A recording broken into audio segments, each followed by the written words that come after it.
Hello and good evening.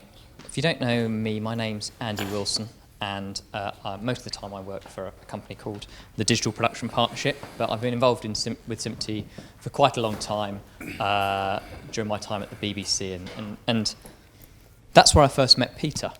And that's obviously what we're all here tonight, as well as the great film that we've just watched, is also to hear about the fantastic achievements of Mr. Weitzel. And I'm really proud that I have met Peter at lots of different times of my career. And whether he knows it or not, he's had a big impact on my career and on the careers of lots of other people, some in this room, but lots others that aren't here, who are working in broadcasters, not just in the UK, but across the world. And so I'm really pleased that I'm able to introduce this evening and to tell you a little bit about my journey with Peter and where I found out about him. So I first met Peter in the early 2000s when I joined the BBC. I came from feature films and I pitched up at the BBC in the year 2000, much younger than I am today. And I thought I was going to reinvent the world of new media. And I would see this guy running up and down Wood Lane like a maniac, who would talk very fast, and I didn't really understand everything that he said, because it was all about broadcast and I was all about the online world, and that was really interesting. I then met Peter again when I worked for the BBC's Red Button team, when I was in the development team working on new interactive television services and launching those on Freeview, Sky and on digital cable, again in about 2002. And that's when I met Peter properly, I think, when he was working, or just moving into BBC Technology shortly after. And then later in my career, I bumped into him yet again, so I thought I got rid of him at that point. And then I moved to look after the BBC's engineering training, and one of the sites I got to look after was BBC Wood Norton, which I think a number of you in the room will probably have spent your formative years there, and we'll have lots of adventures, I'm sure, that you can share later on. But probably not for now. And that's when I met Peter again in his role with SMPTE. And I thought it was really important that the BBC should be part of a wider conversation in industry and should bring together lots and lots of great engineers to share their experience. And so I started working with SMPTE then to really share experience of engineers, of really innovating, telling the stories about how you get the great new products and services out to audience members, but the clever science and technology that sits behind it. And Peter was a real kind of dynamo in getting that happening and starting, and really driving the UK section. And that's where I really started working with Peter, and I've come to know and love his emails, his spelling mistakes, but also his energy and everything that he brings to that, and that's the important thing. But of course, tonight is about honouring that memory of Bill Lovell with people who really strive to make the best in media. But of course, I said I looked after and had some stewardship of Wood Norton, so it would be remiss of me that without Peter's permission to talk to some of my friends at the BBC to find out what Peter looked like when he started off there. So I'm wondering if you can guess which one is a young Whitesell standing in line there, early in his career at BBC Wood Norton. And of course, because I looked after that centre, and with the BBC's kind permission and Peter's, I managed to get out some of his reports on how his achievements were there as well. So for those of you without your ready readers, I'll zoom that in a little bit. And he came straight from university, and you can see here, he did show a high standard in all subjects. He showed a high degree of competence with equipment, and he worked very well throughout the course. And it's fair to say there wasn't a bad word to be said about him. It was absolutely fantastic performance when he was there. So it's really, really quite exciting to be introducing this evening. And it's exciting for me personally, because actually what Peter doesn't know is that he had an interesting part in my own journey into the media, because as a young child, at kind of age 8, I'd sit at home watching CFAX, which is not what a lot of young children at 8 would do, pressing the reveal button and then pressing it again, getting incredibly excited about this idea that on a television set that had no connection to anything, it could be decoding digital information and I could activate it at the press of a button. It was just like magic, and I wanted to know more about it. And it was those kinds of developments and that kind of thing that the man you're going to hear from in a second has been really instrumental in the UK and internationally in bringing it in, that has inspired not just me, but hundreds of others to come into the media, which is such an exciting sector. And I should, before I let Peter start, I should also say that it isn't just people like me. It's people who he's helped through BBC Technology by running the trainee scheme, by ensuring that the whole of our industry has a whole new group of engineers, young engineers, who can help to continue the work of the people who've gone before them, for all you guys, professionals in the sector.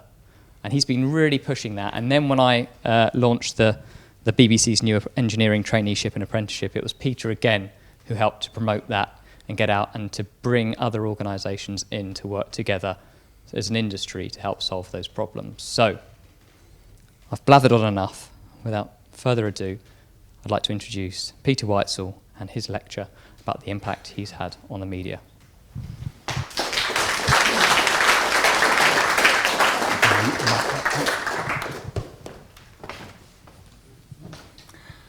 Thanks very much, Andy. Tonight we are meeting to remember Bill Lovell. Bill, I met actually at Wood Norton in the early days after I had moved into a projects role, where those of us that were on MP1, MP2 grades across the BBC from all divisions of engineering division went off to Wood Norton for 1 and 2 week so-called management courses, pulling people in from across the BBC, whether you're a transmitter manager or as I was, a project engineer in the projects department, or as Bill was, a supervisor in film at the Ealing Film Studios. We all got together, and that's when I first met Bill and discovered his great interest in what he was doing and the quality of the image. All right, I was working in electronics, he was working with film, but in fact increasingly looking at video assist and other things that made filmmakers' jobs, let's say, easier, different, enable the creativity. Of course, he went on to be head of engineering at BBC Film Studios, and then when the film studios were closed, he then moved on to ARRI, where he took a leading role in the development of electronic cameras.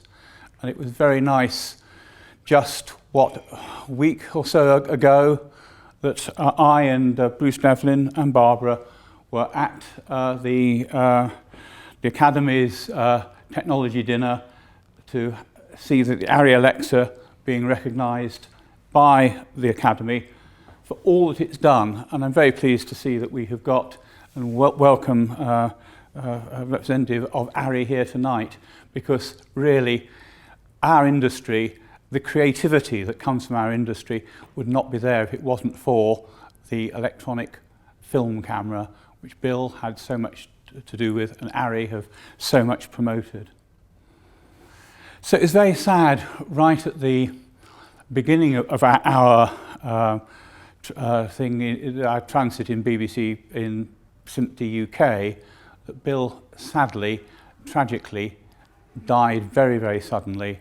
And this is why we want to remember his achievement by hearing people talk about their achievements and reflecting on how that fitted in with Bill's great strength and his great teaching ability. I was given an interesting title by Andy Quested, which was talk about SMPTE 101. Well, I said, well, yes, I will talk about myself and SMPTE 101, but actually what was important is creating your community. And this is something that SMPTE is very much behind, but actually it's something that I think all of us feel, that we're part of this community.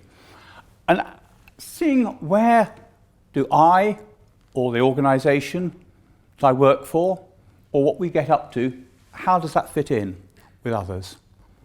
And what are the connections between various organisations and people? And that's something to think of all the way through what I'll be talking about. And then, the SMPTE 101 bit. What's our business? Is this our business? And always being able to see what the opportunities are.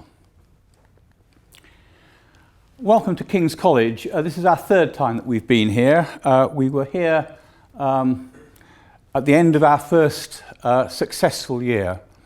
That was mainly because I wanted to be here where I started. And as you'll hear briefly further on, that was important, that where we work and where the ideas started from. We had a joint meeting here, actually in this very room, joint with the Engineers Association student body, talking about imaging and surgery, an important part of our industry, which is not what you would normally associate with SMPTE, but is very much part of our activity. Lecture was given by Liz Beckman, who was a year ahead of me, and she was one of the first people that worked with Geoffrey Hounsfield on assorted scanners and that sort of thing. And of course, we're here tonight. Thank you very much for being here. So I'm not going to be talking about a lot of the things that Andy talked around, but not really on the technology forming what I feel are the contributions that I've made in the technology field and to the industry at large, whether it's in teletext or subtitles or audio description or all the other things that I've been up to. It's been great fun. And also the 200 plus trainees that I have been working with, mentoring and learning from. And of course, the 1,000 or so people that I probably have come in contact. And I'm certainly not going to be talking about all my forays into production, whether it's Trailers, Tomorrow's World, Blue Peter, or the great fun and games being the BBC official spokesman on sex and violence in programmes. That got a good laugh at my fellowship at dinner. But really, before I get too involved, a big thanks to those who inspired me, those who have worked alongside me, and most importantly, to those that are forever questioning what I'm doing. We collectively, in the UK and my contacts across the world, have moved the industry forward, and that is something that is so important. As you'll discover, I have a degree in theology. And Kierkegaard said, life must be lived forward, but understood backwards. So some of this is going forwards, but actually with the reflection that I have of being a little bit older than I was when I was first in this building. So, in the beginning, our first community, the family. It's my first photo. My aunt came and said, is this it? My parents were both teachers. See spelling mistakes? My parents were both teachers. My grandparents, actually, both them actually ended up by working in National Savings Administration. But my two grandmothers were working with what was for them the new technology around 100 years ago, that of telephony. My paternal grandfather actually kept on making crystal sets and was not very popular with his wife because he kept on borrowing the basins so that the headphones would sound louder. And my maternal grandfather was managing director of the Steel Erection Company, so I could have become a civil engineer, but I didn't. He actually had one great claim to fame, which was that he bid for the building of the chimneys at Ferrybridge Power Station. He didn't really want the job, so he diligently went and did all the calculations, doubled the price, and then sort of the day before the tenders were due to go in, still didn't really want it, so he doubled the price again and got the job. That kept the company going for about 15 years after his death, and things. And then we moved to Yorkshire, and brothers arrived. John, who is here, my brother David, who we just saw over, he lives in the States at the moment, and then my sister Anne. She was meant to be here, but she's an active teacher, and it's far more important that she recruited people to the sixth form than came to hear her brother speak. And that's our last photograph of us. Now, absolutely typical. There I am. I still sort of damage my nails. John looks a bit gormless and about to drop Anne. And David just sort of is looking to one side, not really understanding what's going on. But I very early discovered that I had to work in television, because there wasn't a book in the school library when I was 7. I was very curious about this thing. I mean, in the same way as Andy said, how did television really work? Because all these pictures were coming from various places, coming to everybody's home. Well, not actually everybody's home, because not everybody had a television set in those days, but it really was a marvel. And how did it work? But I really was very shy, so I didn't want to be in front of the camera. I was just very interested in how the whole thing worked. Then, that famous date, the consecration of Coventry Cathedral. Interesting thing to just reflect on the history. It was produced by Barry Edgar, who was the BBC television Midland region producer. They had one, and major event like this, he was the producer. Lambie Nairn hasn't been at the logos until then. And my brother John and I were right at the back in the ruins of the cathedral, at the point at which everybody turned round and to enter into the main cathedral. We watched the wooden tops before the service. I point out here that that painting, which is by Terence Cuneo, does not show the television lighting winches and bars that were given by the BBC, because a picture is not a photograph. And my brother David and Anne were at home and watching it as it happened. But when we got home, we couldn't revisit it with them because there's no recording. In fact, the recording that the BBC did was on film. And unfortunately, you had to rehearse these things, and my beloved sister used to go round the house shouting, as it says there, "Open the doors." The official rubric says that the bishop bangs on the door, but as the door is glass, it was thought better that he said, "Open the doors." And Anne used to go round shouting at everybody, "Open the doors." The following day, the cathedral was still very much in use, so you couldn't get in to de-rig. And on the Sunday, the first normal communion service, where my father was doing a set of prayers, so we were in for a 10:30 service at about 7:30 to do the rehearsals.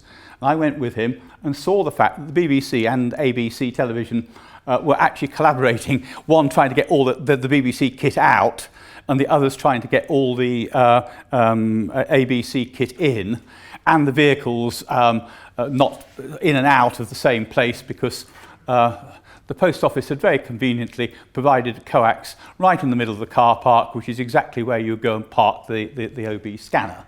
But never mind, they all collaborated. And that really got me very interested in television. Can I just point out, actually, part of my title comes from building a community, because the provost there, Bill Williams, actually produced this book, which was published 20 years after he died, talking about the way in which they had set up the community, of which we still are very much part of. And I think Barbara might find that book sitting on her desk when she gets back to New York. But then I get paid by the BBC for a technical operation. I was only 14. The BBC had put a studio in the basement of the cathedral. It actually replaced one which was in the Kappa's Chapel, which was a bit breezy because it's in the ruins. And they wanted to do a third programme, Talk, live. And so I, at the age of 14, was sort of helping out and was given the keys to go in and do it. And it's obvious that it didn't work. But I hadn't got a photograph of the control console, but it's very simple, about 3 faders, and this big thing that said main amp changeover. And when nothing seemed to be working, I thought, oh, I'll just press this. And so, yes, a good old-fashioned post office Kellogg key, and it worked. And so they were on the air with the third programme, Interval Talk. Tony Pilgrim, who was MCES, Managing Communications Engineering Services, Birmingham, very generously gave me a 10-shilling postal order for doing this, which of course I went and spent, as one might at that age. Things. And of course I applied good old television techniques to teaching. This is a biology lab, which had a lovely upstand, which is great fun, because I put my translation on that, like an auto cue, lean back in my chair with my Latin text, and just sort of magically translate. No Babelfish or Google Translate required. It was really quite good fun. And I became more and more certain that I wanted to do a practical science, mathematics.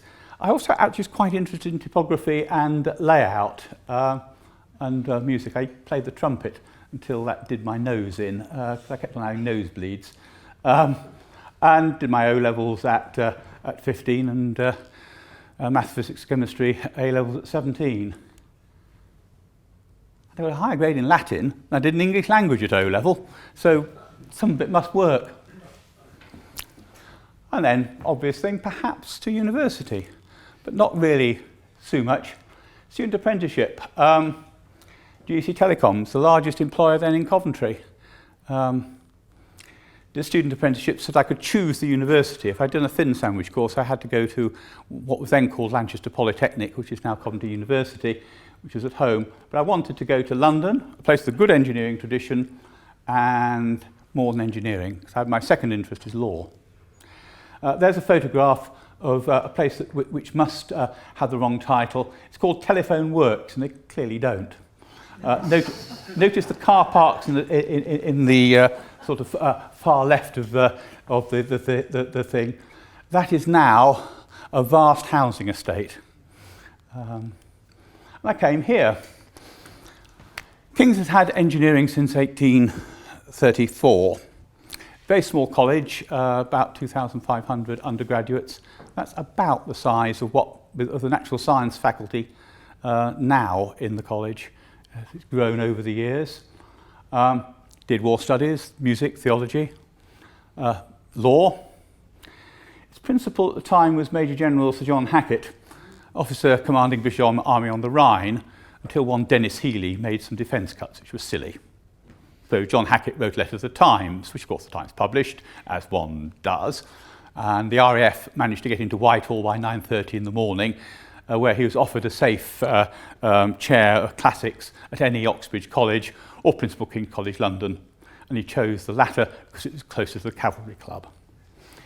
Incidentally, the person manhandling the rifle mic there is Chris Wadsworth, who you might have, you know that Andy Quested edited the most popular BBC programme ever sold, which is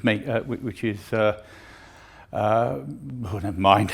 But Chris Wadsworth was the videotape editor for Blackadder. And it's he who did the lovely sequence at the end of Blackadder Goes Forth, with the actors going over the top and then cross-fading to the field of poppies. All right. Here, yeah, well, you don't talk too much about the BSc that I got. The AKC, the theology, which has to be done because this place was founded to counteract the godless place of Gower Street, namely University College, which was founded without a faculty of theology. And as part of the thing, you had to attend a lecture and satisfy the examiners. Well, I managed to do that. Student Union, I was president of the Engineering Society, which predates all but the Institution of Civil Engineers, which is rather nice when I'm dealing with the IET. Member of the Union Society Executive. I actually stood for Union Society Secretary and lost to one Fiona McTaggart, who until about 18 months ago was the Member of Parliament for Slough. Well, somebody has to be a Member of Parliament for Slough, presumably. And outside the college, but linked to working with the IEE, their graduate and student section, and attended meetings of the Royal Television Society at LWT across the river here, and working with the BBC and other broadcasters. Did some time at BBC Radio Birmingham and on various television outside broadcasts. mainly ones from Coventry Cathedral, including Tangerine Dream, where they had more generator capacity for the PA system than they had for the lights. My two contributions to that were putting some paper clips in the Dolby A processors so that they could actually handle time code, and suggesting that they fed anti-phase program sound into everybody's headphones for the cameraman. But it was a great experience, and a great visual experience, because all the tubes in the ME 2001s were very microphonic, and with the amount of sound pressure that we got, it made very interesting video. So I left King's, but back to GEC. I had an offer for a job with the BBC. Therefore, I did what I'd never do in the BBC, which is research and development anyhow, because I'm not clever enough to be in designs department or BBC research as it then was, and sales and marketing, because the BBC weren't particularly commercial. Again,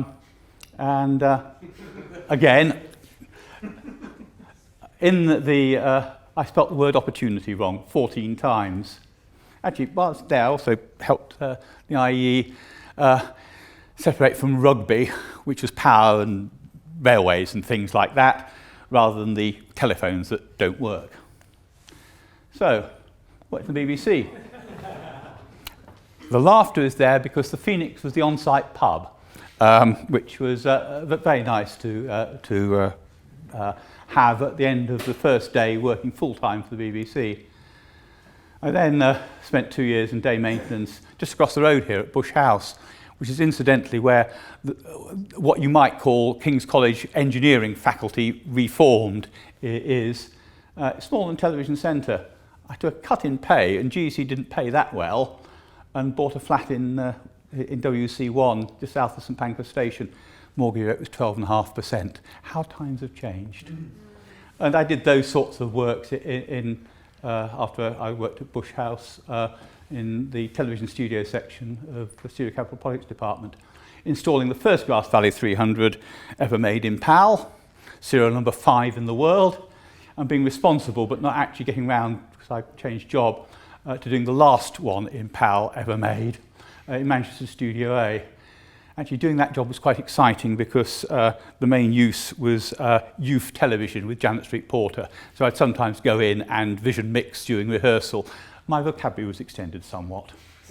And of course, in this period, much involvement with the Royal Television Society and with Norman and Mike Toombs and Mike Cox, who really guided me on what was going on outside the BBC, which is so important, that we're one industry with a whole diverse set of requirements, whether it's manufacturing, consulting, or as Norman was doing, running the engineering side of ITV.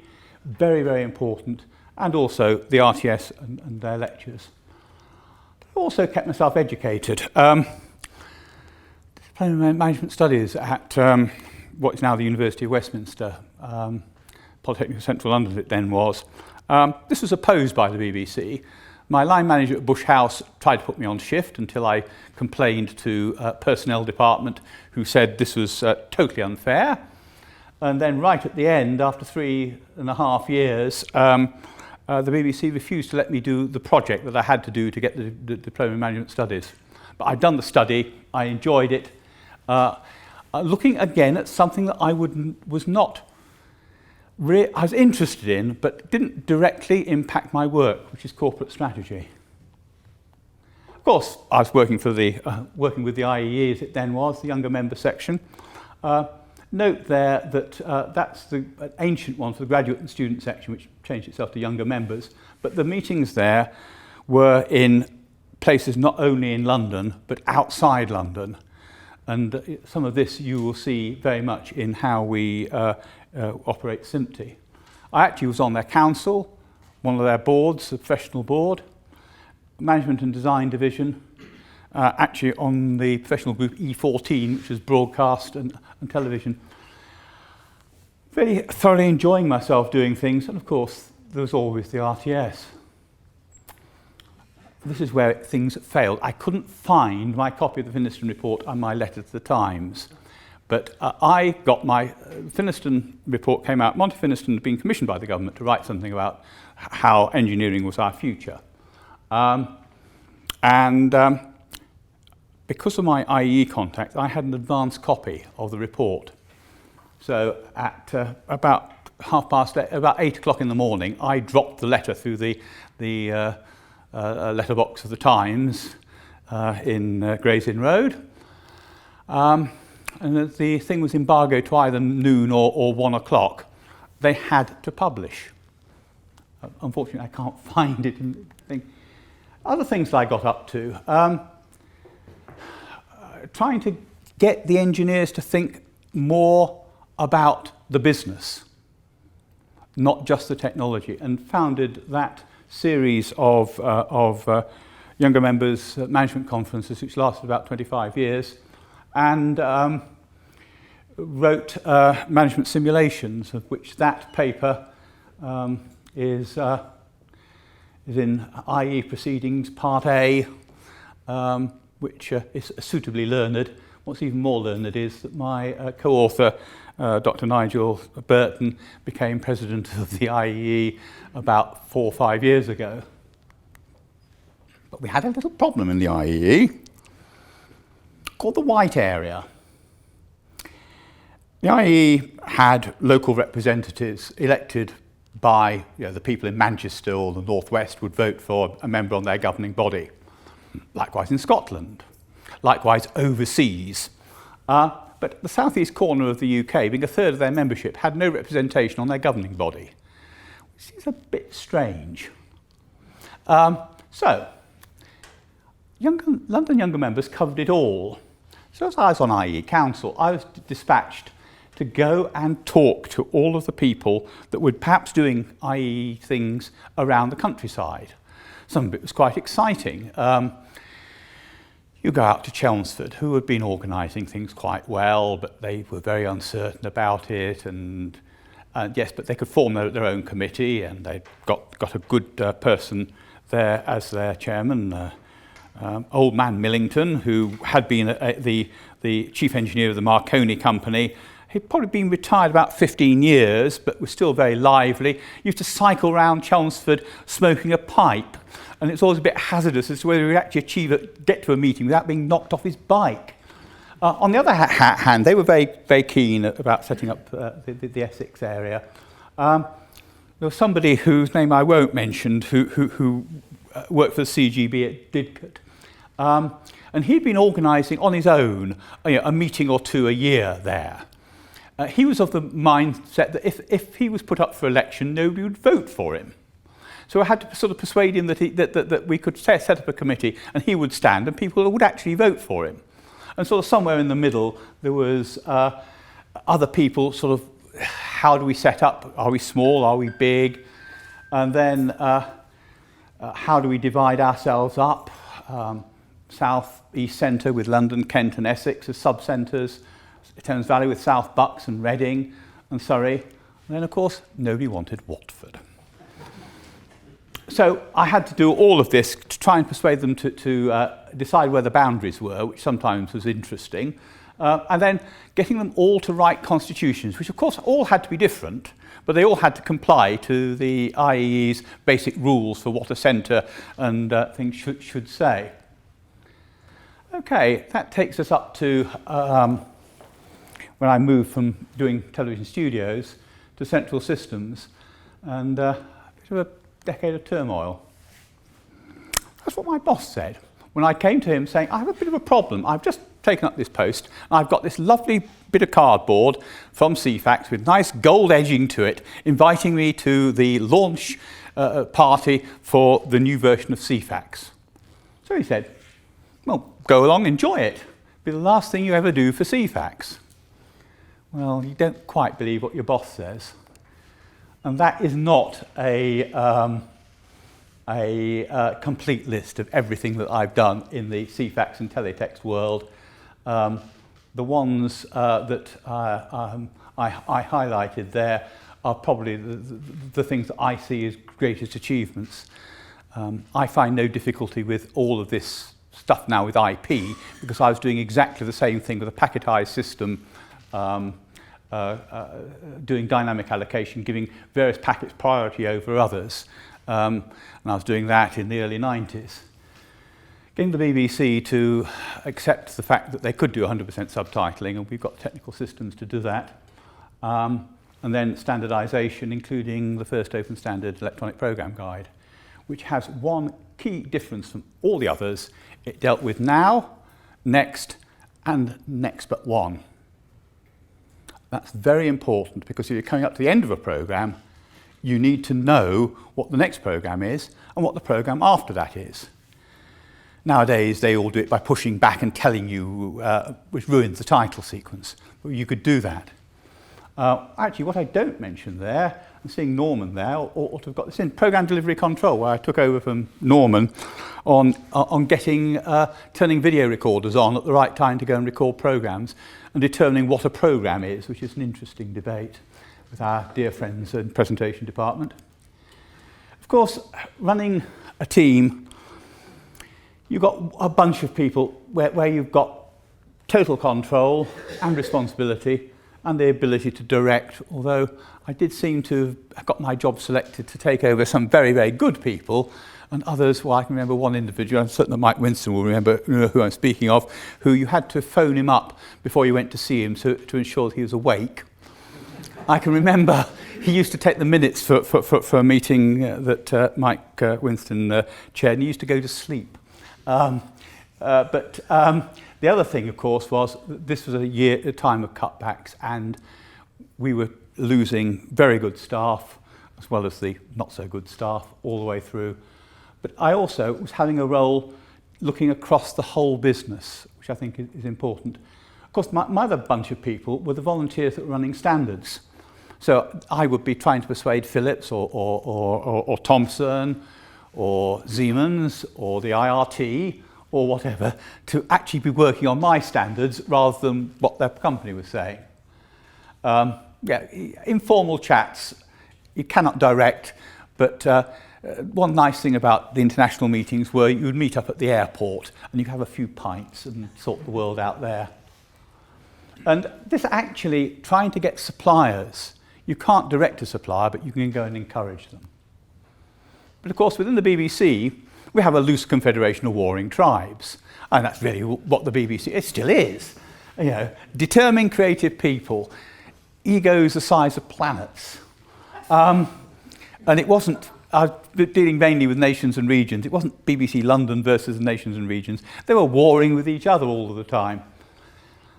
But if you can find somebody that they all either agree with or disagree with, while they're all of a unity of mind, you just pump through all the things that you want them to agree. In fact, I had somebody who was a rather objectionable character who I got along to our meetings, and they all agreed that he was talking total rubbish. And while they were agreeing that, they could also agree the way in which the funding would be done, the time scale, and all of those sorts of things. That quote is from Joe Cox's maiden speech in the House of Commons, that we are far more united and have far more in common than that which divides us. I only wish I had that sort of inspiration when I was dealing with the nations and regions. And that's the sort of thing that we were doing, replacing everything that dealt with that bit above the picture, sometimes repeatedly. We had the architecture, the requirements for regional CFACs changed, so we had to change the equipment that we just put in. And then other delights, like auto-optback, this was so that London could take control of the nation, of the nations and regions. Just by pushing a button, you would bypass the region or nation, and they would have to take London. Working with on the new network identity, it's one of Mike's projects, dealing with Martin Lambinaine, which was interesting to say the least. And then lots of stuff going stereo audio in the telco world, where some of the circuits were not quite up to things because they spliced the wrong cable in, the master control rooms and studios. And of course, while you're doing all of this, let's go and change the vision mixer so that everybody's got the same vision mixer. And they all had different project managers, time scales and priorities. So perhaps I did these sort of rules. Strategic. What is our business? What are we trying to achieve? When a job comes up, is it something we should be doing? And then having a look for opportunities, linking the needs and requirements to what we can, or perhaps should, be able to deliver. And then, of course, putting yourselves in the middle of the communities and your customers and suppliers.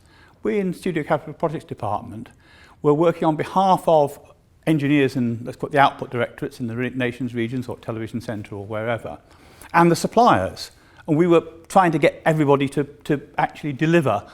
And they were working in the middle of the communities. Black Spot is Priorities for the Future, which broke up BBC Engineering, and then everything was sort of moving around, with BBC Resources being formed, which is an interesting outfit because some of it was part of the BBC, some of it was an arm's length commercial entity, which we were in. But yes, downsizing, reorganisations, and we also tended to move. I moved my desk it was about 5 or 6 times in 4 years because we were moving offices or within the office.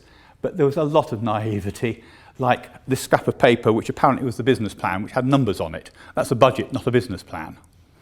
And when we were told that we were going down to certain numbers because that's what the finance would say, I just went out and got some more business, but was told that actually the real reason was we've been given this number. You know, one of the things was that in this period, projects, which was plan, specify, cost, build, commission, the systems for current use, and lifelong third-level support, days before CFAX actually stopped working out of Northern Ireland, even though I was retired, I got a phone call saying, it's not quite working, can you fix it? And working out the future strategy and the systems equipment required. In modern speak, what the CTO's office gets up to, and to encourage, support and direct the small companies in the industry. You know, it's a multi-skilled role, dealing with the technology, running the project from a cost basis and the people, and you had to put up a finance case agreed by yourself and the Director of Engineering. While project management came along, which was pick up things designed by others and get on with it, a report maybe on what has not been done. And unfortunately, project management became a profession, not a skill. You needed to have those abilities in the projects that work, but you didn't just specify. And PM business is actually reactively hiring staff, not proactively making things. That's one of the channels. But in that time, it's not just because Carol's in the audience, but metadata. One of the things, everybody says DVB. No, metadata is probably what is going to persist longer than DVB. That time that I met Merrill Weiss in SMPTE had great debates over the fact that we in Europe thought that subtitles were essence, i.e. program, and the Americans thought that closed captions were metadata. They are mainly essence. I have to say that because now everybody deep mines them as metadata, so you've got all the transcripts of programs. And then, of course, the work that was done in audio description. It's interesting to note that our friends in America have just upped the quantity to do that. The BBC One does in 10 days the requirement that the FCC have laid down for a station to do in 3 months. And of course, over that time, the fact that we've got all of these bright people coming into the business, lots of brilliant ideas, and they were very, very good at asking deep questions. It really was great fun to be mentoring them. And actually our department, being arm's length from the BBC, kept on recruiting while the BBC stopped recruiting engineering staff. I kept on using my trainees on these very practical projects, mainly because they didn't cost me, the project, anything. I think I ought to mention the not so good times. I attempted suicide in 1999. I don't know, just things were getting on top of me. And really, I'd done so much. What more was there to do? There were some interesting things. My sister, we had a conference with the consultant psychiatrist, and he said, asked me, are you planning to kill yourself? To which Anne said, that's a silly question. My brother always plans everything. and that sort of, but out of this, I discovered groups. That groups versus teams, group analysis. I'm a very analytical person, but I can analyse things rather than me. In fact, I analyse things and perhaps people a bit, but certainly not myself. And then group psychotherapy, which really spoke a totally new language to me. But yeah, that's back to the world.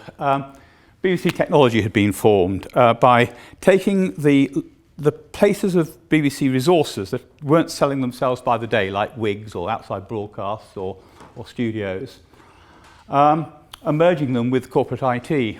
There were great issues of culture, as you can well imagine, lack of internal direction, but Philip Langsdale was brilliant in that he had one aim. He wanted BBC Technology to be bigger than IBM. So we take on interesting jobs, like Project Simon, named by me after Simon Hockhauser, who's the Chief Executive Officer of Home Choice. Home Choice IPTV system, the first major use of backwards EPGs. Marconi led the consortium that we were working in. It was GEC Telecoms. Audio and video over IP at scale, this is what, the mid-90s. The demonstration system that we set up was the second largest code and muck centre in the UK, just for a demonstration system, I have to point out. And people hadn't quite got it. The IP address was based on the DVB PID.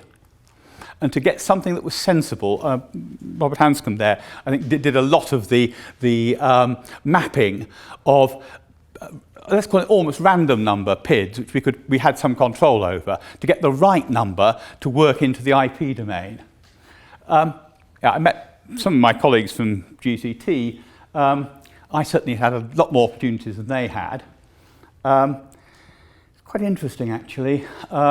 Mid-recession, I took the managing director of Marconi around IBC, which was a bit muted, but actually you stood up in the gallery over the main hall one, and there were banners, music, etc. And he was basically managing the decline of a company. As time went by, we took more and more leading role because actually we were about the only people that understood the whole end-to-endness of it, including the audience. And and sometimes they didn't quite have the right person in the room at the time. I was quite good at talking about the properties of aluminium in the local loop for DSL, if only because I had to sit through some of their meetings about the fact they had a practice loop in the car park that I mentioned previously. So I was able to at least put in a bit of a fill-in while they found the right person that did understand how signals travel in aluminium versus copper. No consortium won, and of course BT being BT changed its policy and the project was dropped. But we were asked to go and form a best of breed out of the other bidders. But we didn't half learn a lot. Now Barbara knows that I'm very good at knowing where we are to meet and alternative locations. Well, this is very important because if you're trying to form a consortium, you have to be certain that nobody else knows what you're doing. Therefore, we were meeting in pubs, which were vaguely between Broadcasting House and vaguely Euston Station, a sort of square in that area. And it was advantageous if the pub had at least 2 ways in and out. So if we saw somebody from, let's say, Logica appearing through that door, we'd all disappear out the back. We learned an awful lot from that project. Then, of course, BBC Technology, Greg Dyke ran out of money. The BBC's borrowing requirement today is the same as it was when I joined 40-odd years ago. And Greg ran out of money, so they had to sell something quick. And they went out to tender. The 3 remaining bidders were CSC, BT and Siemens. and Siemens actually won. We did have a few interesting times. A very successful thing was something that Carol set up, BBC Technology Sensing Group. This is very much like the group psychotherapy thing. Just put people from a variety of backgrounds in the business into a room, and they are all on the same level. I mean, there's perhaps a role that I could debate at great length on the role of the conductor, but just getting people to talk freely, knowing that the conversation will not really be taken outside. Of course, we did have a few alarms, like our managing director being summarily dismissed for abusing hospitality. I had to say that Adrian Corcoran took over brilliantly, and he really understood. He spent a lot of time with the staff generally, the sensing group and people on the day after it was announced. Of course, the sale was not a total IT outsource. The BBC wanted to hang on to an awful lot of things. And as the National Audit Office said, the BBC didn't know it was selling. Therefore, how did anybody know it was buying? On the other hand, the BBC got a very good price because fundamentally it was a way of getting cash into the BBC. There were a few problems, like Future Media and Technology, not the BBC, sort of owned the particular contract. But it was very successful in the first few years. The BBC saved more, Siemens made more, and everybody was very happy. I mean, by more, I'm talking of the order for Siemens of getting on for £100 million over 2 years, which is worth having. Things that we got up to then.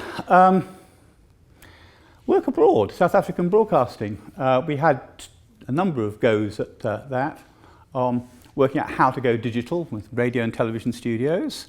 And then how do you admit all of this? They, like the UK, had just lost their transmission wing to a sort of carve-out. So while we had National Grid Wireless, they had Centec. Actually, going digital made a great difference to South Africa, who has 11 languages. And under apartheid, each tribe was kept in their own tribal homeland. So you could just broadcast in their language to that particular region. After apartheid, they are free to move around. And how do you broadcast 11 languages on effectively one television frequency? Well, you can get about half a dozen digital channels there, and that made a great difference. There's a whole issue around implementation. We ran their project office, and we could have done more, but there were a number of internal politics on all sides. I was very privileged to chair the first meeting of the broadcasters for the World Cup. If you think about Confederation of Warring Tribes and all of that lot, it was like that in a very hot hotel room in Johannesburg, with the minister meant to be arriving imminently. And that was at 10 o'clock. The minister actually arrived at about 5:30, and we've been shuffling everybody around ever since. I think actually my greatest regret was not actually being able to set up education in media in South Africa, so the people actually covering the World Cup were from that country, and to grow the media industry, both technology and the programme making. Project Turpin, this was great fun. The BBC transmitters. Arqiva and National Grid Wireless thought that they'd got it sewn up. They were competing one against the other. But we came in. Our basic premise was that we could monitor from the studio, because we had got the contract for running BBC studios, over any interconnection links, to the transmitter.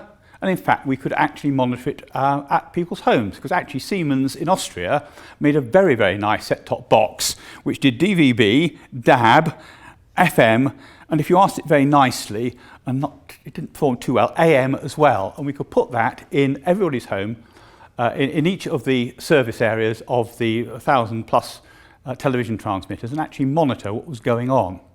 So we could actually monitor it all the way through. Trainees came in, very useful here. And we did a number of things that were really quite good fun. I mean, this is early 2000s.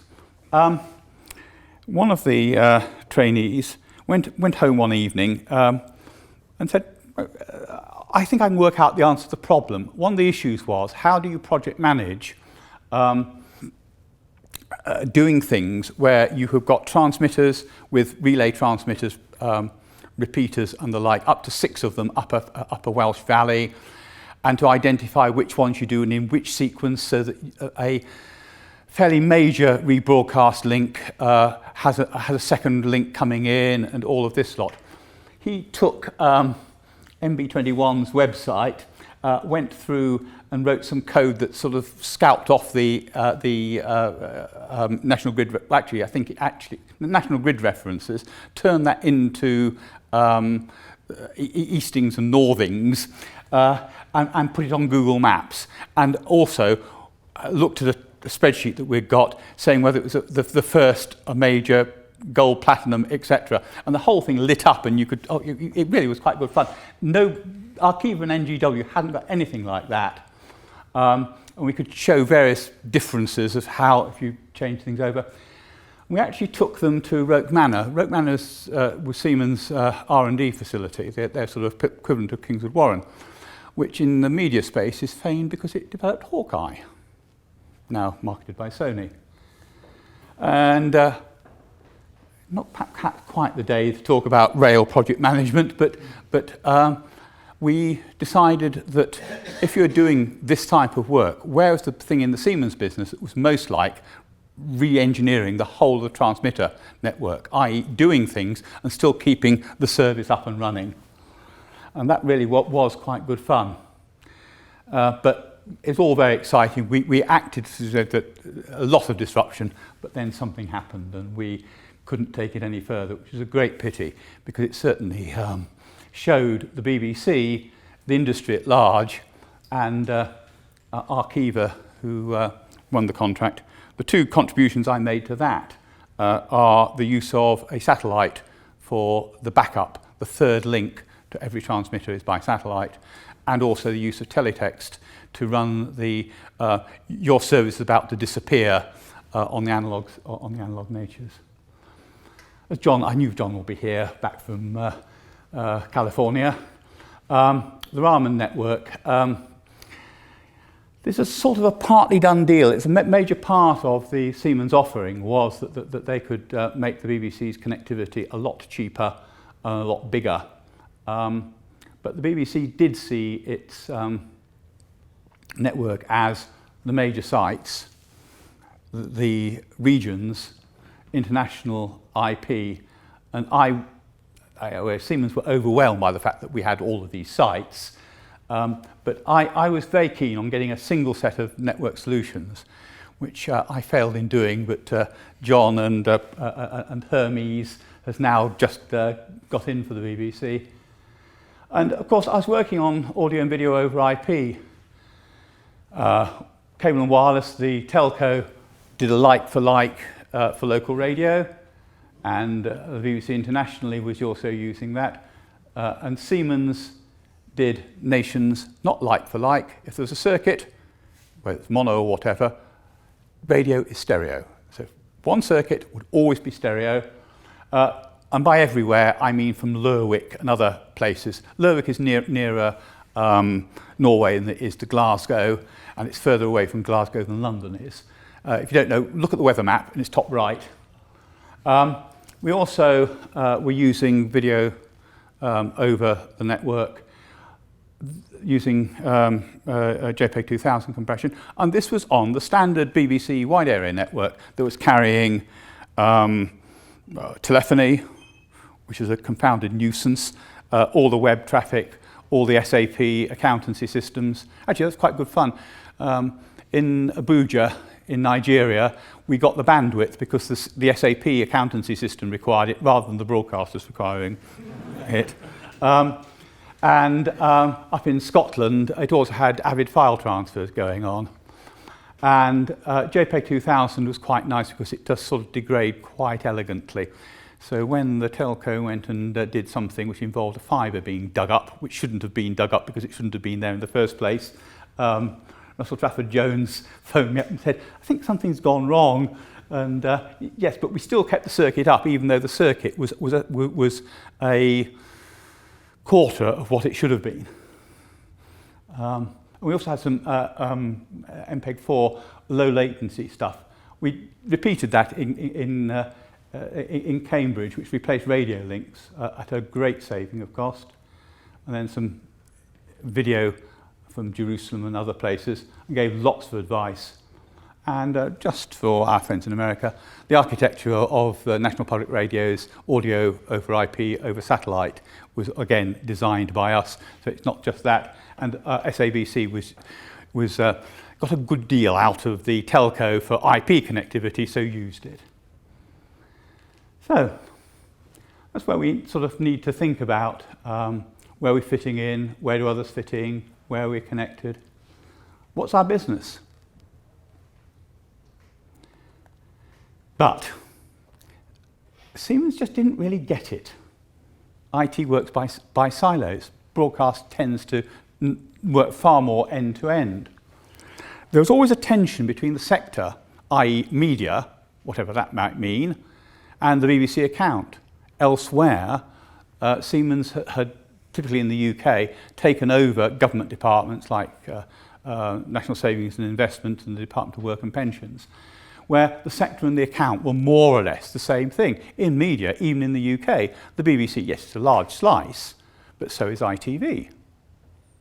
So is a lot of the coding and mucks for other people. So is connectivity. The business from the BBC came as a whole, not just what Future Media and Technology thought that they ought to be doing. And they didn't quite understand this loose confederation of warring tribes. Therefore, they used to be at the receiving end of most of the tribes warring, not against each other, but against FM&T. Siemens wanted to have managed services, but we couldn't find a way of creating them. And they couldn't certainly get used to the idea that we could go and build a facility and not operate it. And the fact the sector is international, but so is the BBC. Siemens was in 13 more countries than the BBC was. Only us in the UK had this. Oh yes, we did have a few successes. One of my colleagues managed to get a requirement for a broadcast project manager to be expert in feline logistics, i.e. herding cats. But there were other tensions, like recognitions of savings to the BBC. The work that we did in and around the moving of BBC Cambridge saved the BBC a large sum of money because they didn't have to pay Arkiva for radio links. We actually got found out. What we actually were doing was using a Sky set-top box to feed the Sandy Heath transmitter. We got found out because the picture quality improved. We'd actually done it before. We knew it would work because we'd done it for the Channel Islands. But we got found out. But that saved a large quantity of radio links and actually made the transfer very easy because the analog service was being fed from the digital. And with centralized coding and mucks, you have the ability to buddy regions together so that one region's output can go to multiple regions' transmitters. So it really made a lot of thinking. Oh, yes, the end one, yes. Siemens reliably were hitting well over 98% on all the key performance indicators for month after month after month after month. But the BBC was never very happy about the fact that we were always delivering bad service to them, etc. But we kept on saying, well, the KPIs are all up. What are you complaining about? We are prepared to talk whether the KPIs are reasonable or not, but but stop whinging. On with it. Well, one internal meeting, I said, all we have to do is tell the BBC, perhaps tell the world what we're doing. Oh, well, I said, is this information commercially confidential? And they said, no. So I said, it's quite simple. All you have to do is to buy the space on the end of the bus stop outside White City Tube Station. And each month, just put up what our KPIs are.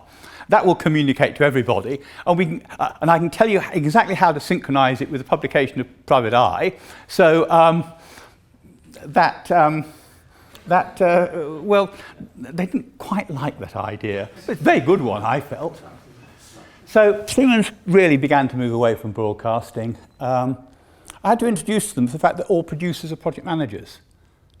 Addressing bunches of their IT project managers after I pointed out that their 10 meg LAN that they'd just done was trivial because we've been using 270 megs for 20 odd years and similar things.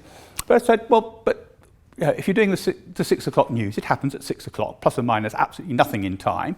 And as long as you've got the first item and you know the second item is coming, that's all that matters. But they didn't quite grasp all of that. And they didn't understand what the opportunities were for us worldwide and actually what the BBC had sold. Because the BBC had sold their intelligent purchasing, which is the sort of project management department. And that was a bit of a pity. So, given the opportunity, I left, as I didn't really fit in, being a broadcaster techie, and also doing other things. The assessment that they did, which is for project managers, which was a bit interesting because I, as the principal technology manager, had project management responsibilities. I discovered, much to my annoyance, that without being consulted, all the staff had all of their project management skills removed from their job descriptions. So I did have quite a field day on that. The assessment was quite good because they give you this sort of case study and get you to describe, to say what's gone wrong with the project management. Well, I think most people would sort of say, well, they weren't keeping a risk log or something like that. I just went in and said, well, on the case study, the company was close to trading ultra-vires. It was outside the scope of what it did, and that's why it was in trouble, rather than not holding risk logs and similar things. They thought that was an unusual answer from somebody who allegedly was a technologist, and tried to hang on to me.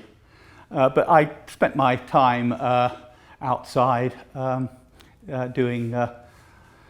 working with the companies that I had been, a bit on technical, but mainly try to get the companies that were small, because the majority of companies in our business are small, to just think that bit bigger and to be able to cope with people like Cable and Wireless, who are forever sending cards back to this one manufacturer with no fault on them.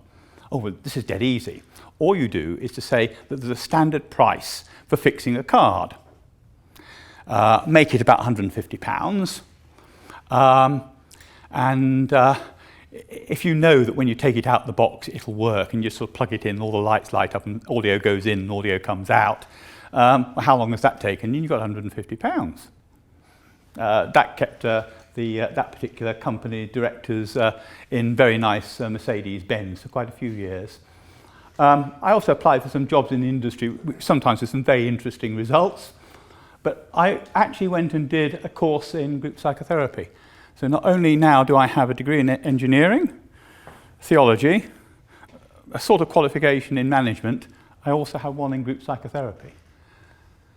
But we're at such an interesting time now.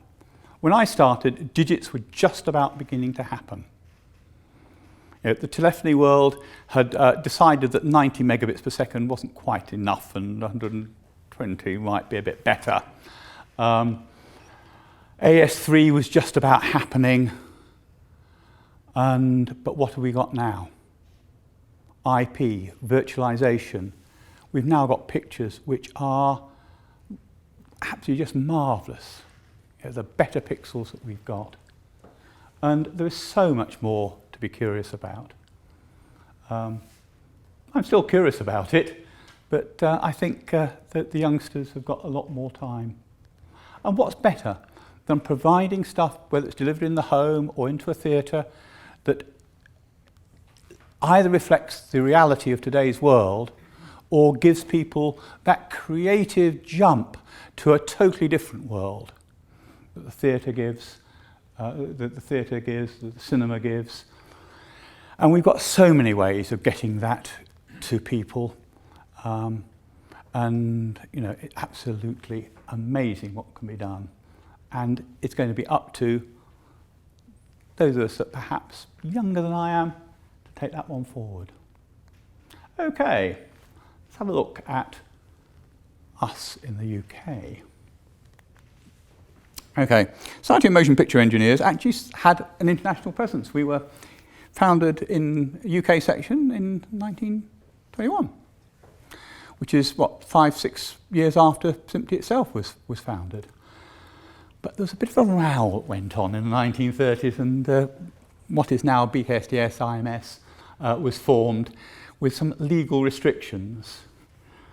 Go on till 6 years ago, Rich Welsh, the regional governor, thinks of re-establishing a section. So he puts down a petition, we need 50 members. We got that, and SMPTE board agreed it in March 2012. That then gave us a bit of a problem. How do we put it all together?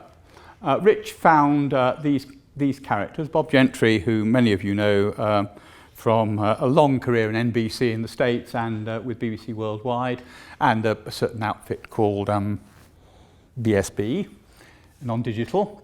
Eric Bastin, who runs a projection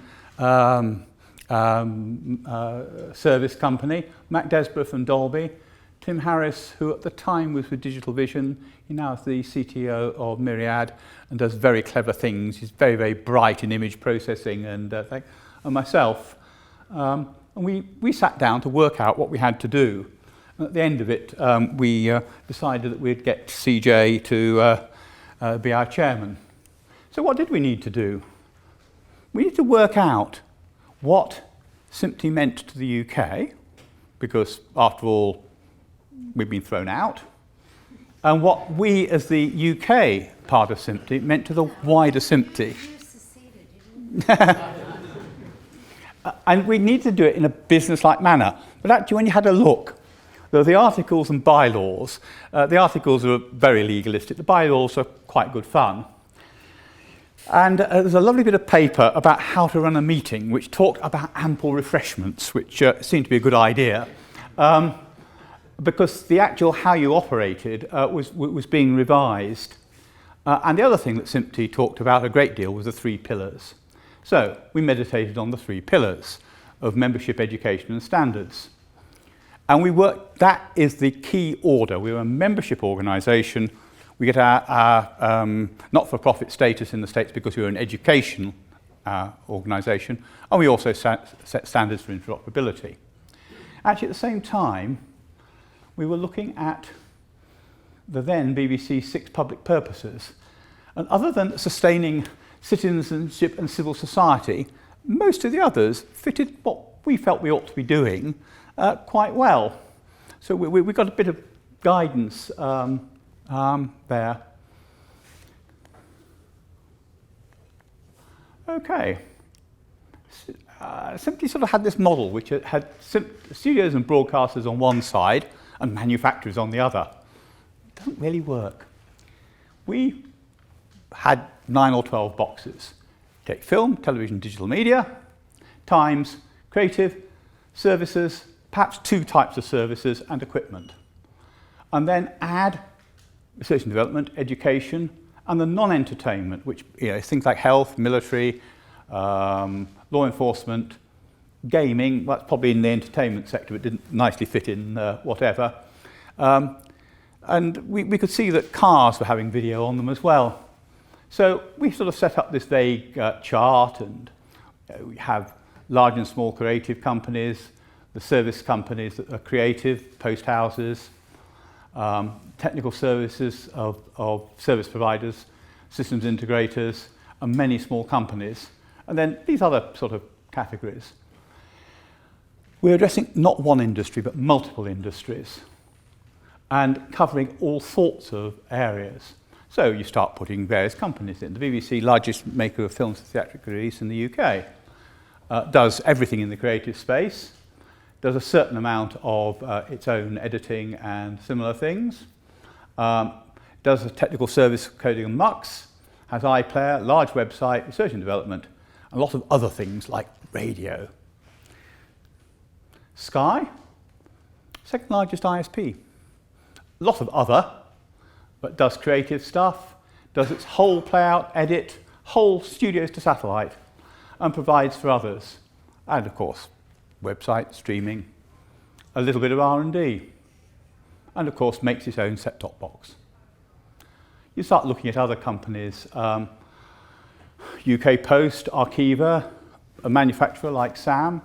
Arqiva is also working in other areas, like in Internet of Things. You have a look at Ericsson, two main divisions, Ericsson Broadcast Services, Red Bee and Technicolor, as we might know it. The coding and mucks manufacturing down at Southampton, a certain amount of R&D, and a large amount of other, like mobile phones in Guildford. Pinewood sort of sits up in that top left-hand corner. Siemens itself actually was interesting. Technical service main operation, but actually providing R&D. We've talked about Roke Manor, a large consultancy practice.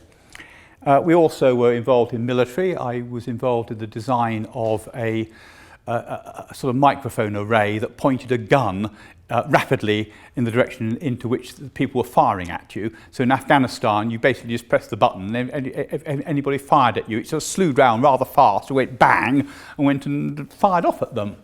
Health, well, Siemens, largest manufacturer of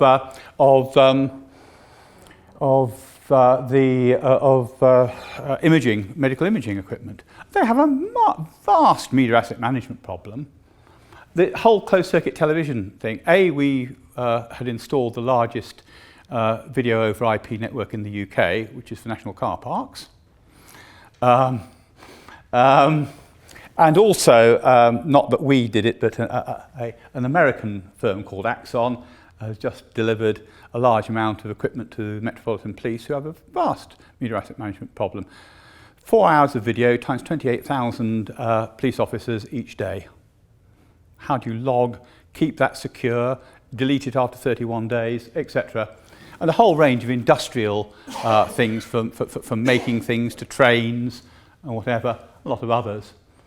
And yeah, well, I mean, BT, created with sport, a lot of technical services with media and broadcast and with BT TV, a nice countryside location at Astral Park for R&D, and a vast amount of other things in BT Group.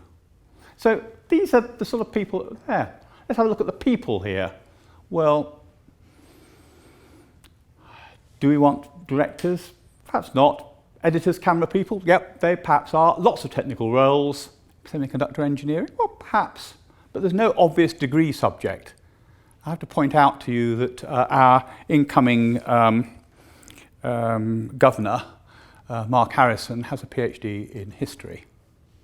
Actually, as does the chairman of NASTA, the Student Television Association, whose job is to be the guarantee engineer on one of the arena trucks that is serving Sky. So it seems that a PhD in history is quite a good qualification.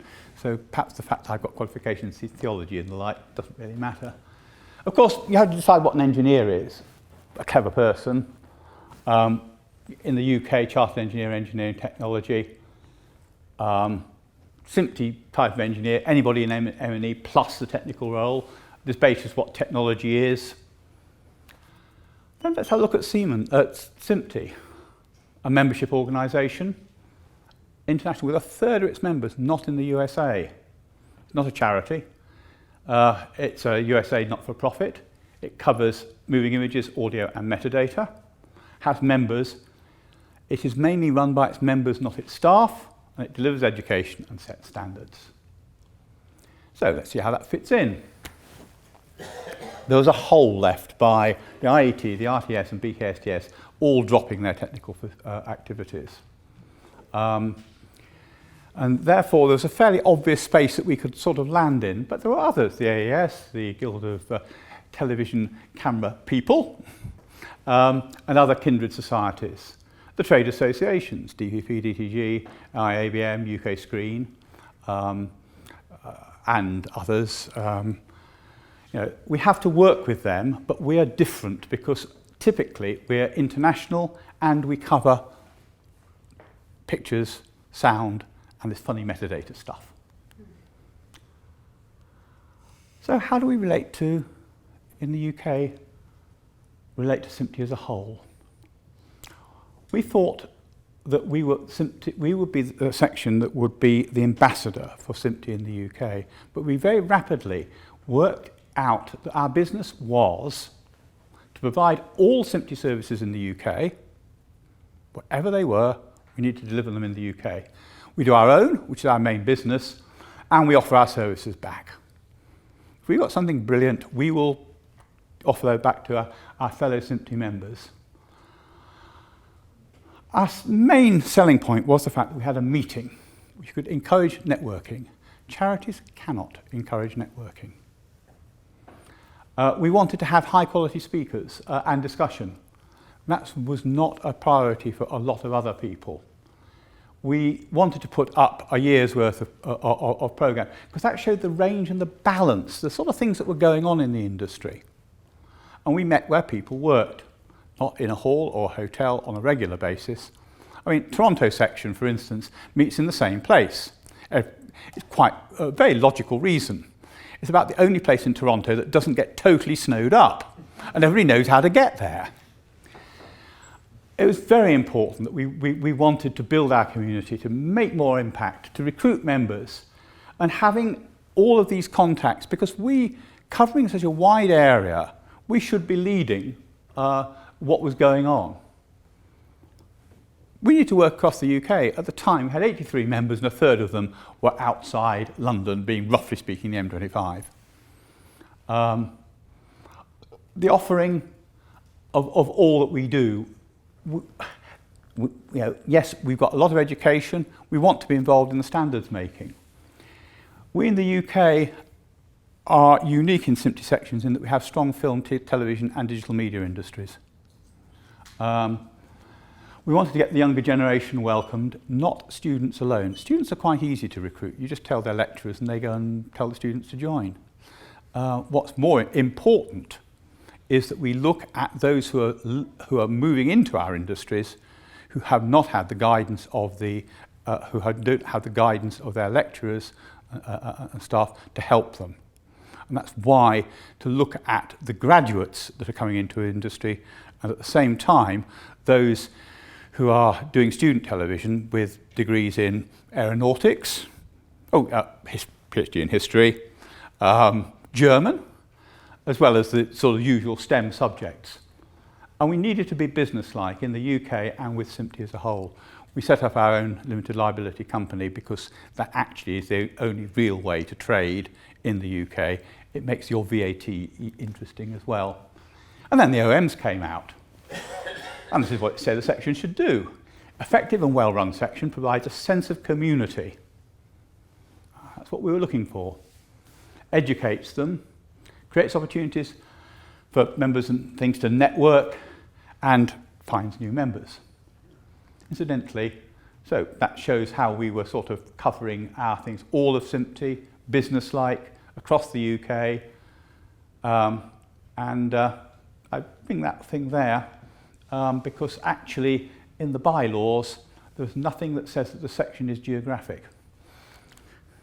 But just for reference, that's what I as the ONSEC are meant to be doing. Chairing things if the chairman isn't there, paying the bills if the chairman tells me to do so, at the end of my term of office telling somebody to do it, and then keeping the minutes of all meetings. Quite simple really, isn't it? Our research, it was so desperate that there was a need for something, so that we needed to launch with a more or less full, the rules say that typically a section organises 10 meetings a year. So let's just do it. Not just in London. And SMPTE offered a one-day event called a regional seminar. So we thought, oh, this is a good idea. We quite like the idea of one of these, a major event talking about the future technologies. We'll have it, and we'll have it twice. Once in London, which is not too bad, and then in Salford, which caused consternation as we were trying to explain where Salford was and why Salford wasn't quite like Manchester, although it was there. The fact that Bruce Devlin and Ben Davenport were giving the events had a bit of interesting. So let's have a look at what we've achieved. We were inaugurated on the 20th of October 2012. I must admit, I feel very guilty because Bruce Kruger has brought his badge that we issued on the day, and I forgot to put mine in my bag to come here. But actually, before that, thanks to John Zed, we were very fortunate to see the sort of public side and also talk to the BBC and NHK staff who are making super high vision for the Olympics work. Now, if you can hold a meeting which is on 3 sites, and one of them is Television Centre. So the first one we go to is Broadcasting House. We then all jump in taxis to get to Television Centre, and then we go up to the White City site. As our first meeting, we should be fairly capable of doing anything and everything there. On technical realm, we had the first demonstration of 3D DVB subtitles. The sad thing that we're doing today is really commemorating Bill Lovell. And it's already mentioned, the launch of the BBC Academy Schools of Technology was at a SMPTE meeting. And SMPTE gave recognition to John Logie Baird, put it on the honour roll in 2014. And then we became a region. And in 2016, we held a very successful regional seminar on SDI to full IP. I think we horrified people because before coffee we just pointed out we couldn't see what the fuss was about IP, because some of us had been doing video and audio over IP for at least 15 years by then. Barbara gave the IET John Logie Baird lecture, and then there was the great 2nd of November event where in the day we had a day-long timecode summit to try and to sort out the requirements for time labels in the future world, and then head from BT Tower down to the Regent Street cinema to recognise 80 years of BBC technology, 100 years of SMPTE, and 120 years since that place was used by the Lumiere brothers to show film. And we actually assisted with the setup of the Poland section. And then what's happened this year? The UK section and the student chapter at Ravensbourne helped Tony Davis with the IEEE milestone plaque for John Logie Baird. We've now got 5 student chapters. We have getting on for 50 sustaining members and getting on for 600 members, including those that haven't quite paid their dues and will get nagged at the weekend. We've been working with DPP on the SMPTE specification for IMF. We had a very successful standards meeting at Sky after IBC, and I have to thank all of you for almost a quarter of you voted in the governor's election this year. SMPTE average was only 17%, so we're 10% more. That shows the dedication that the section as a whole has got. Let's tell you about a region. Well, a region is a group of 500 members or more, have a governor who sits on the SMPTE board. The operational manual don't say how to form one, they just say the board approves one. So I asked VP membership, how do we do it? Because there were a number of topics the section needed to discuss and debate, because it's a major step. Actually, we still haven't done that. But the next board meeting, it was on the agenda. But we didn't have 500 members when we started. But we did have by the end, by the time that people doing the power of an iPad and MailChimp in sending a note out saying to non-members saying you really ought to join, and then seeing that they've opened the email and then emailing them yourself. So we gained about 20 members in a 3-hour board meeting. So we did that. We're organised, surprisingly. We have meetings in London. We also make suggestions to kindred societies. We do a large amount of programming in BVE and make suggestions to IBC. And we have what we call clusters out in the east, around Cambridge and Ipswich. The south, which is sort of Basingstoke and All Points thing. Other things around London. Next week we're at Surrey University at Guildford. We'll be probably in Bracknell, well established. We hold meetings in in the Midlands at Birmingham City University, and we actually have been to Birmingham University and to Loughborough University. In the north, yeah, we need to go back up there and in Lythe and Salford. They've got a very different sort of community out there, and evening meetings are perhaps not the right idea. And we'll be doing something in the west to encourage the Welsh to come over to Bristol. We have student chapters at Birmingham City University, Ravensbourne, Salford, Solent, Surrey, and I hope the National Film and Television School. We also support the National Association of Student Television Associations, the umbrella organisation for all the student TV. In fact, our section at Surrey is joint with Stag TV, as well as the Department of Music. In fact, Barbara and I are going to be out there tomorrow. And we award £500 for the NASTA Technical Award. And we offer about 6 webinars to SMPTE Central each year. Some of you will remember Richard's great one on virtual reality and things, which time just flew by when he was giving that. And we're business-like behind the scenes. Most of why we do stuff is documented in documents we call traditions. Traditions is quite a good term because they can change, but we know why we're doing something. So if we want to change, we know what we're changing from. The website, this is most important. It's a place of reference for what we're getting up to, and therefore, and also what the whole of SMPTE is doing. I hope we're not emailing. I try to keep it down to 4 out of emails a month, but to keep the UK community up to date with what is happening in SMPTE and the wider industry.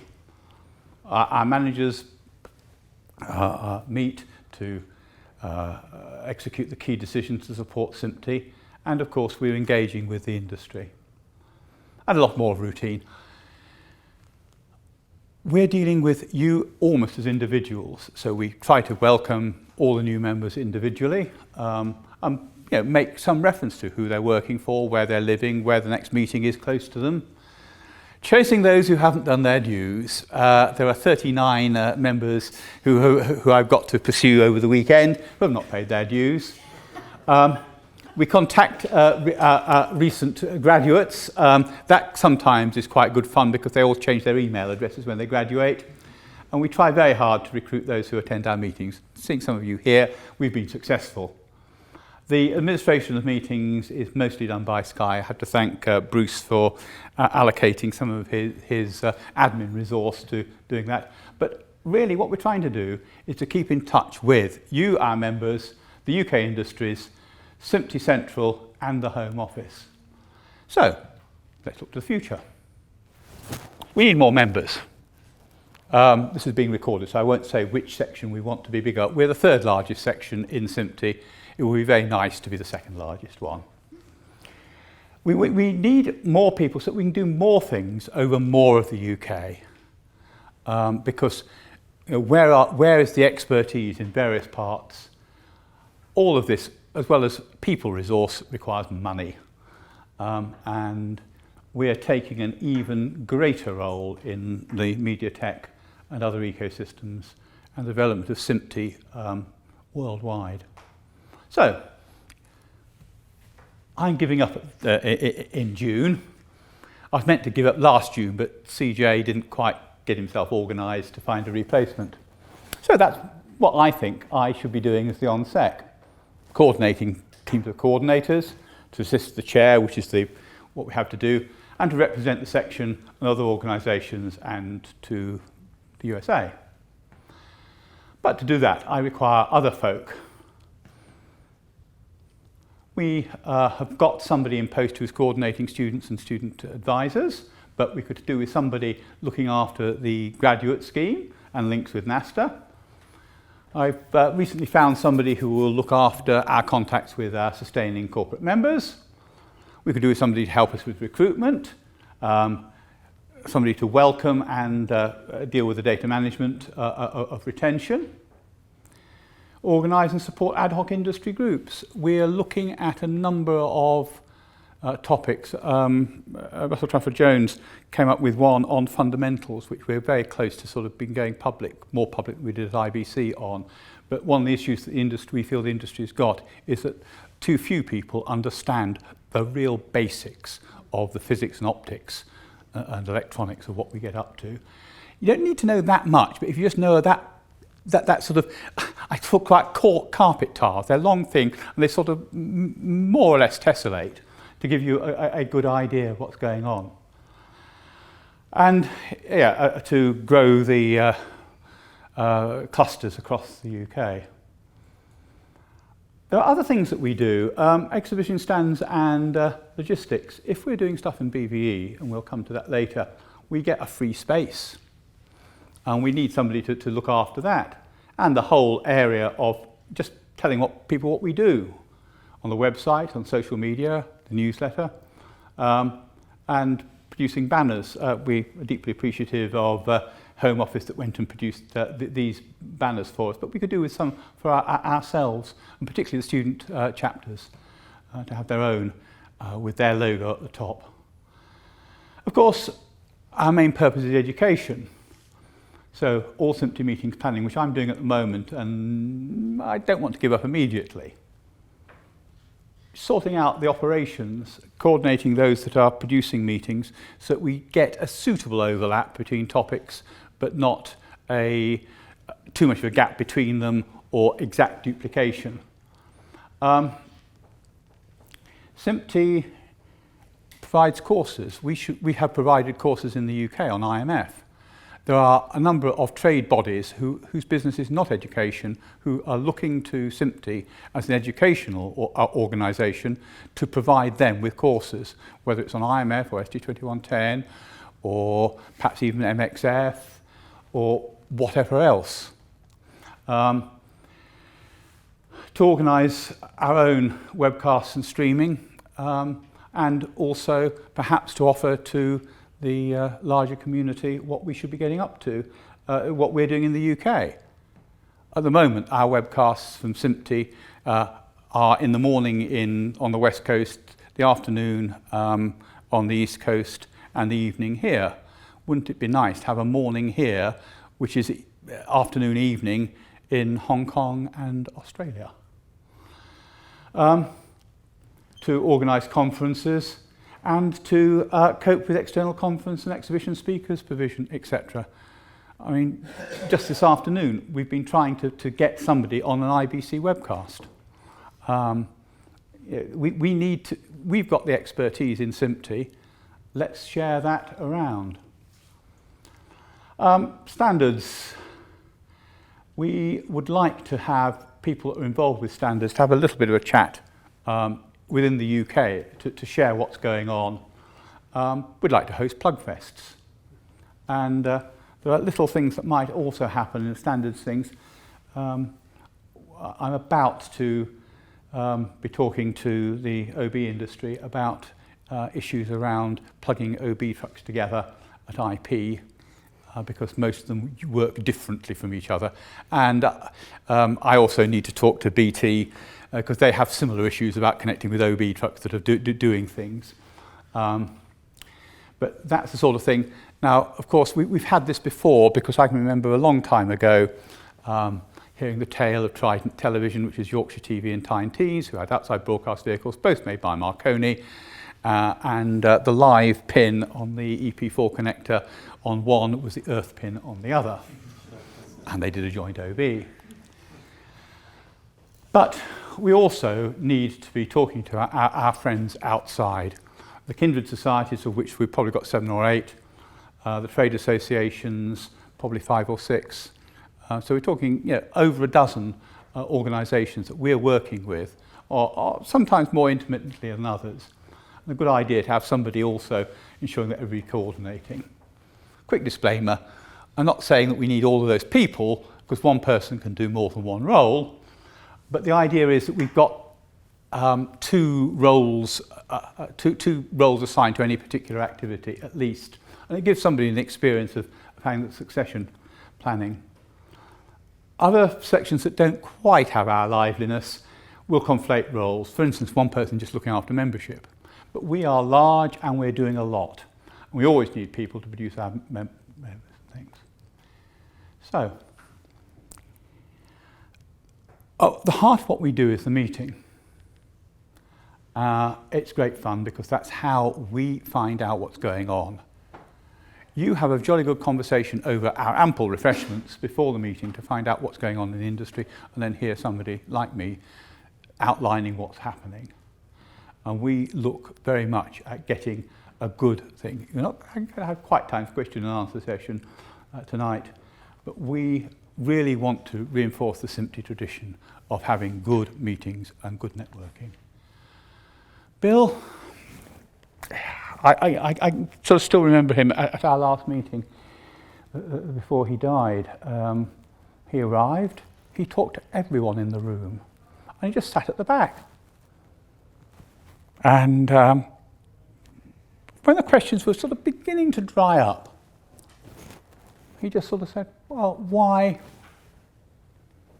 And he just had, it was such a brilliant question that got the speakers thinking very hard on their feet. As the speakers at the time were CJ and Andy Quested, that was quite interesting. And then when they didn't quite give the full answer, he went and completed the answer, far better than they could. And this sort of thing was repeated 2 or 3 times. And then as we broke up, he would take time to speak to those who had asked questions and had not quite got the right answer, or perhaps hadn't quite understood the importance of the question that they were asking. We were all educated. At his memorial service, there were 3 Bible readings. Those are the last verses of those readings. I will strengthen you and help you. You should encourage one another. And the crowds were amazed at his teaching. We all miss Bill.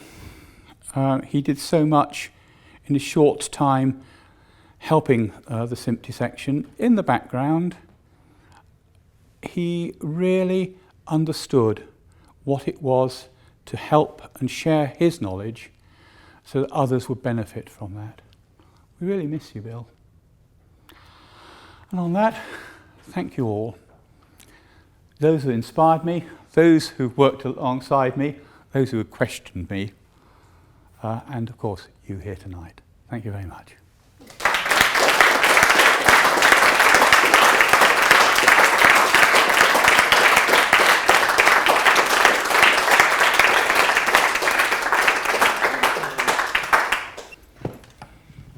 Impromptu, but Peter, you're amazing, is all I have to say. There was a lot I didn't know. I thought I knew everything about you, but there was so much more that I learned, and really a treasure for the UK section and region and SMPTE as a whole, and I'm just so proud to know you.